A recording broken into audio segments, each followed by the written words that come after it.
તો મિત્રો આવી જાય પ્રતિષ્ઠાનો ચોથો ભાગ લઈને તો અમે વણાભાઈના ઘરેથી રવાના થઈ ગયા હતા ને હવે જવાનું હતું અમારા કથા મંડપ ને આ છે અમારા ગામના શિવરામભાઈ દવે.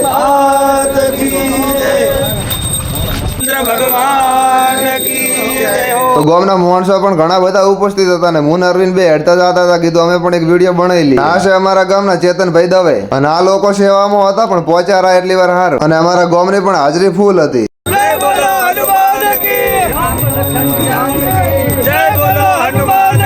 અને ફાઇનલી અમે કથા મંડપ ની અંદર પહોંચી ગયા હતા. કથા મંડપ ની અંદર પહોંચ્યા ત્યાર તો આખો માહોલ જ અલગ હતો. ચમ કે કથા હતી એટલે માહોલ અલગ જ હોય ને.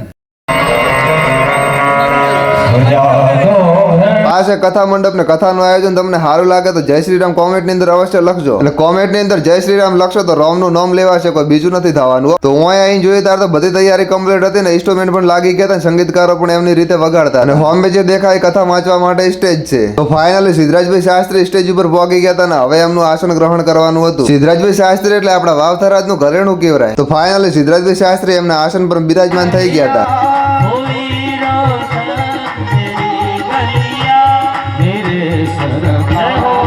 અને થોડી વાર કથાની અંદર બેઠા ને બેહીને બારે આવ્યો તાર તો બારે ચાના કાઉન્ટર લાગેલા જ હતા, કેમ કે સેવાનું કામ ચાલુ જ હતું. અને આ ભાળો બંકા આવે હાથમાં શું લઈને આવે મારા પાર્લેજી ના ખોખા હોય એવું જેમ લાગે. તેણીયા કે અમારે વિડીયો લેતો એમને વિડીયો લીધો. લાર્યા વારે ગળાની અંદર આઈ કાર્ડ પહેરીને બેઠા છે, નોય હંતાઈને બેઠા છે પાછા.